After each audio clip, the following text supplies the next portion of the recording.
E aí, galera, beleza? Hoje é a nossa última aula sobre respiração celular. Nós vamos ver a terceira etapa do metabolismo energético, denominada de cadeia respiratória. Quando a gente trata de cadeia respiratória, a gente está falando de um processo que vai acontecer também na mitocôndria, assim como o ciclo de Krebs, e esse processo ele vai acontecer numa região um pouquinho diferente. O ciclo de Krebs ele acontece na matriz mitocondrial. Já a cadeia respiratória vai acontecer nas cristas mitocondriais, que seriam essas dobrinhas que a gente vê na parte de dentro da mitocôndria. Lembrem que a mitocôndria tem duas membranas, uma membrana externa, uma membrana interna. Então, nessa membrana interna, a gente encontra uma série de complexos enzimáticos percorrendo toda essa estrutura. E entre uma membrana e outra, a gente vai encontrar um espaço chamado de intermembranoso, que também vai ser importante para esse processo. Um outro ponto extremamente importante sobre a cadeia respiratória é que a cadeia respiratória ela vai permitir que a energia que foi acumulada nas moléculas intermediárias NADH e FADH2 possa finalmente ser transferida para a molécula de ATP. Lembra lá na glicólise que eu falei para vocês que quando eu quebro a glicose, ela tem tanta energia que eu não consigo transferir essa energia toda de uma vez para a molécula de ATP. Então, eu uso intermediários nesse processo, o NADH e o FADH2. E agora eu vou conseguir fazer essa transferência. Então, a gente divide esse processo em duas etapas. A primeira etapa a gente chama de cadeia transportadora de elétrons. E é justamente pelo fato de transportar elétrons ao longo de vários transportadores. É bem simples a ideia. Eu pego a molécula de NADH, lembra, NADH porque está reduzido, porque ele recebeu energia, e retiro esse hidrogênio que ele tem. Tanto que esse primeiro complexo ele se chama NADH2 desidrogenase, porque vai retirar esse hidrogênio. Retirei o hidrogênio, eu vou retirar, na verdade, íons H+, e junto com isso eu vou ter a saída de elétrons. Então, esses elétrons vão percorrer vários transportadores intermediários e esses íons H+, eles vão atravessar a membrana. Lembra, eu acabei de falar, são duas membranas, uma membrana externa e uma membrana interna, que é o que a gente chamou de crista. Então, ele vai sair dessa parte interna e atravessar para aquele espaço intermembranas. E eu começo a saturar, começo a colocar uma grande quantidade de íons H+, nesse espaço intermembranas. Então, se a gente olhar para essa imagenzinha aqui, o que eu posso notar?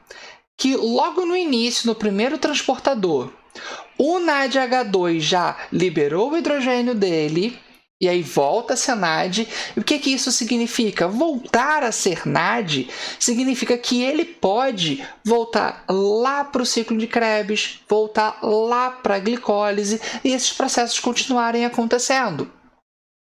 E isso já permite que eu tenha o processo continuando.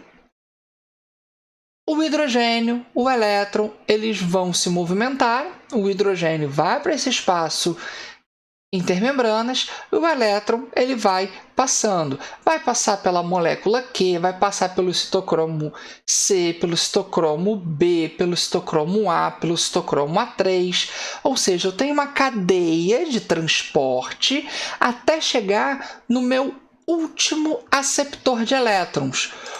Finalmente a gente vai falar em oxigênio, não é respiração aeróbica? Se ela é aeróbica, é porque tem a participação do oxigênio. E o oxigênio ele vai entrar aí no final desse processo para receber esse elétronzinho. Então, a gente costuma dizer que o oxigênio é o aceptor final de elétrons.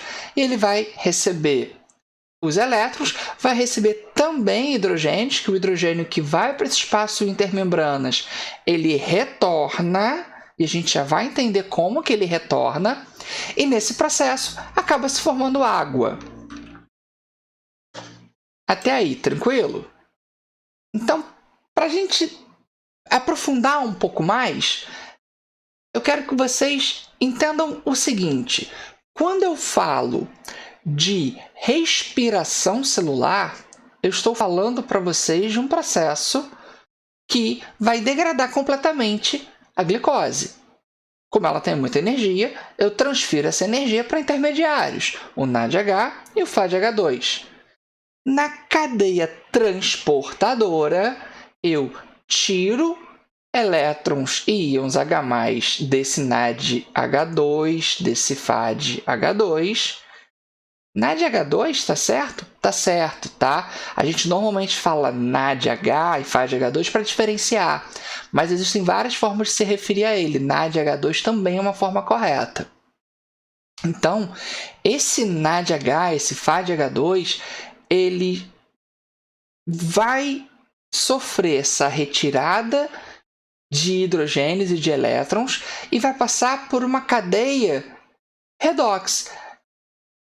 Como assim uma cadeia redox? É como se eu tivesse vários conjuntinhos ali semelhantes a uma pilha, onde eu tenho um cátodo e um anodo, uma estrutura que oxida, uma estrutura que reduz, né? Com diferentes capacidades entre si. Lembra lá da tabela periódica? Que a eletronegatividade vai aumentar da esquerda para a direita, de baixo para cima?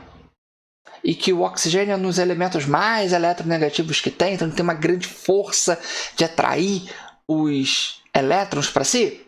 Então, esses vários aceptores que a gente vai encontrar na cadeia respiratória têm diferentes níveis de eletronegatividade. Então, eles vão transferindo os elétrons uns para os outros graças à diferença de eletronegatividade. Eu sei que isso é um pouquinho mais complexo, mas eu preciso que vocês entendam esse ponto porque, como o oxigênio é muito eletronegativo, ele é o último que vai receber. Por isso, ele é tão importante, tá bom? A minha segunda etapa, que é justamente nela onde eu vou produzir energia, ela é chamada de fosforilação oxidativa. Prestem atenção nessa imagem. A gente tem aí a membrana. Os íons H+ atravessaram a membrana e foram para aquele espaço intermembranas. Transporte celular. Lembra lá, a linha de transporte celular. Eu tenho muitos íons H+ no espaço intermembranas e poucos íons H+ na matriz mitocondrial. Então, por difusão, esses íons começam a tentar se movimentar de volta para essa matriz mitocondrial. Como os íons não atravessam a membrana, eles vão ter um único caminho para passar, que é através da ATP sintase. À medida que os íons H+ vão passando nessa ATP sintase, ela vai girando e transfere a energia para a molécula de ATP. Então, é aí, nesse ponto, com a movimentação dos íons H+ da parte de fora, do espaço intermembranas, de volta para dentro da mitocôndria, lá na matriz, é que a gente vai ter a produção de ATP. E é aí onde esse íon H+ se encontra com o elétron e com o oxigênio para formar água. Tudo bem?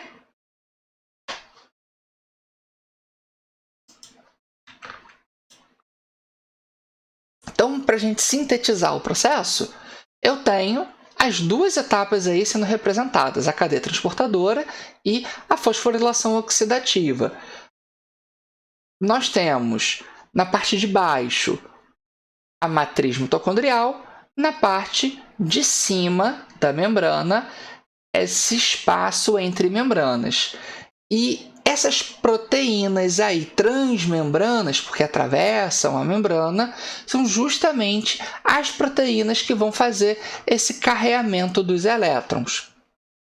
Então, nós temos os íons H+ sendo bombeados para fora e os elétrons passando por toda a minha estrutura da crista. Vai passar pelos meus transportadores até retornar e encontrar o oxigênio. Junto com o oxigênio, o elétron vai encontrar também os íons H+ que saíram e retornaram pela ATP sintase. Retornando pela ATP sintase, síntese. Então, eu produzi ATP no processo. Agora, quantos ATPs são produzidos? É uma boa pergunta, porque esse número a gente vê variando bastante. 32, 36, 38. Existe um porquê dessa variação. Agora, um ponto muito importante. Não confundam respiração aeróbica, respiração anaeróbica e fermentação. Fermentação é um processo anaeróbico, ou seja, não envolve oxigênio. Porém, quando eu falo em respiração, eu degrado completamente a glicose. Existe respiração anaeróbica? Existe. Se vocês olharem aí, a gente tem um processo de desnitrificação sendo representado. Nesse processo de desnitrificação, a gente tem o nitrogênio servindo como aceptor final de elétrons. Então, tem a degradação da glicose, mas na ausência de oxigênio. Isso é uma respiração anaeróbica. Isso não é uma fermentação. E fermentação não é respiração anaeróbica. Eu posso dizer que ela é um processo anaeróbico e não uma respiração. Beleza? Então, vamos ao saldo. Primeiro, relembrar o processo todo. Quando eu pego a glicose, quebro a glicose em 2 piruvatos, eu gero 2 ATPs, 2 NADH.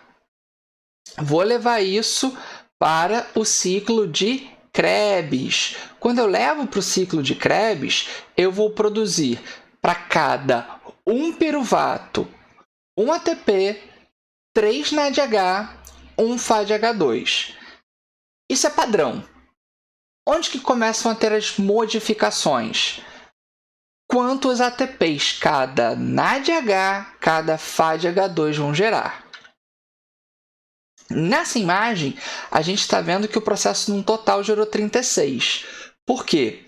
Alguns autores dizem que o NADH, que é gerado na glicólise, ele é menos energético, então ele gera 2 ATPs. Todos os outros NADH geram 3 ATPs. Então, a gente consegue fazer essa conta de forma bem simples. Tá bom? Aqui, ó, a gente consegue ver representado o processo. Glicólise gerou 2 NADH, vezes 3, eu tenho 6 ATPs. Lá na formação do acetil-CoA, lembra que são 2 piruvatos, gerei 2 NADH, vezes 3, 6 ATPs. No ciclo de Krebs, gerei 3 ATPs. No ciclo de Krebs, gerei 3 NADH para cada piruvato. Então, 6 NADH vezes 3, 18. Mais 1 FADH2 para cada um dos piruvatos. Então, nós temos 2 vezes 2, 4, mais 2 ATPs. Como a glicólise também gerou 2, a gente chega aí nessa variação de 38 a 32. Por que 32? Porque atualmente já foi comprovado por alguns cientistas, já inclusive apareceu em questão de vestibular, então é legal vocês ficarem atentos, que parece que o saldo não é exatamente esse no valor de 36 a 38, e sim de 32, porque o NADH ele geraria 2,5 ATPs no lugar de 3 e o FADH2 geraria 1,5 ATP no lugar de 2. E aí o balanço energético fica um pouquinho diferente do que a conta que a gente viu lá atrás. Então tá aqui os valores para vocês tirarem print. tá bom? Então, para a gente finalizar, glicólise. Quebra a glicose, gera o piruvato e NADH. Ciclo de Krebs, pega o piruvato, descarboxilo ele e vou gerar NADH, FADH2 e ATP. Cadeia respiratória. Vou pegar esse NADH, pegar esse FADH2, tirar a energia deles, porque eles estão na forma reduzida. Então, eu retiro o hidrogênio e o elétron. Eles vão passar por uma cadeia transportadora. Os hidrogênios são bombeados para um espaço entre as membranas da mitocôndria e o retorno dos hidrogênios gerará ATPs. E aí, a gente fecha o processo. Valeu, galera! Bons estudos! Espero que vocês tenham compreendido. É um processo complicado.